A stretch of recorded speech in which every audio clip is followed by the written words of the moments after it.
Hi everyone, thank you very much for stopping by and returning to the old world. Today we're going to talk the narrative behind my expanding dwarf throng. And I think with fantasy and sci-fi armies, it really helps to go the extra mile on the narrative for your army to make sense. This is different to perhaps more historical forces. So if you collect a force of the Iceni for Boudica's Revolt, or New Model Army, or French for 7 Years' War, I think it's a little bit clearer what your army is about and what it's going to do. But for sci-fi and fantasy, the world is a little bit more your oyster. So, with that being said, I think it's time for something we've not done for quite a while on one of my videos. It's story time. The land Thorgrim inherited was a harsh domain, even for dwarves.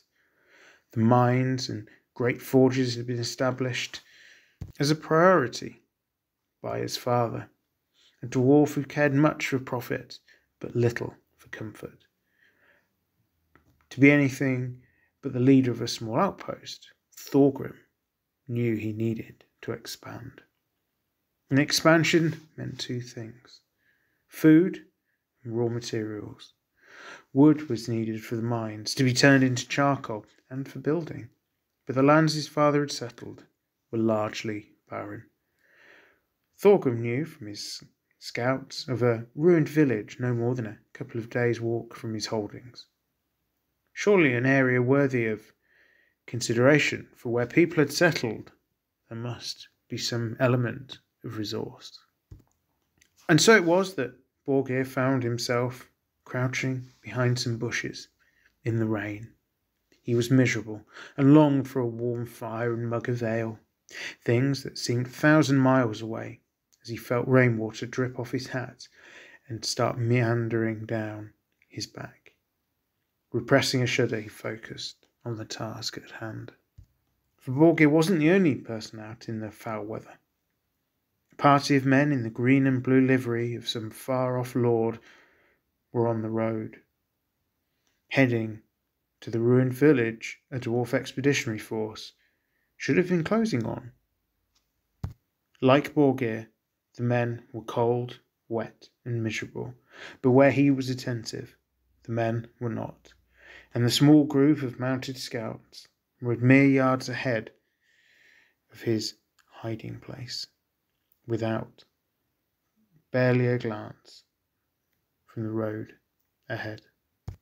As the men moved out of sight, Borgir broke from cover. Moving uphill, put his horn to his lips and blew a long, mournful note. A warning he hoped his brothers would heed.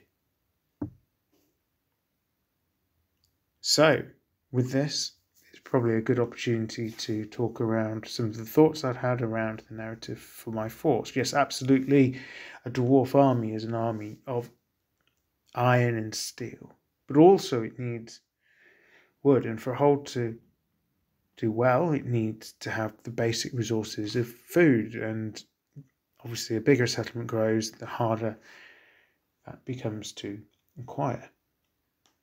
So I began thinking around what kind of resources would an army need. Now, I know a lot of the Games Workshop models in the past modelled things like war machines, for example, as being made of metal. But for my hold, I think realistically there's going to be a wood element to these things, particularly catapults and the like. So there needs to be a reason why the dwarves have got access to sturdy trees and plentiful supplies of grain and other products, not just for food, but also, of course, for the famous dwarven ale. I've drawn inspiration to an extent out of the campaign system being used for the Oathmark game.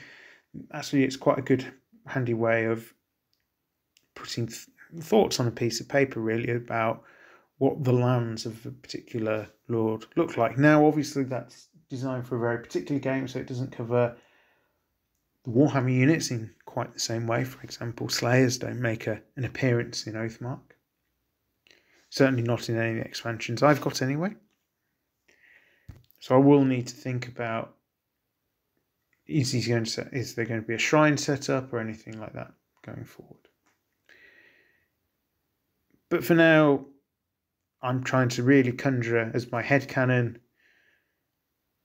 the development of the settlement, how it's getting bigger, what kind of resources it needs, and what Thorgrim is going to be doing in order to obtain those resources and increase his expansion.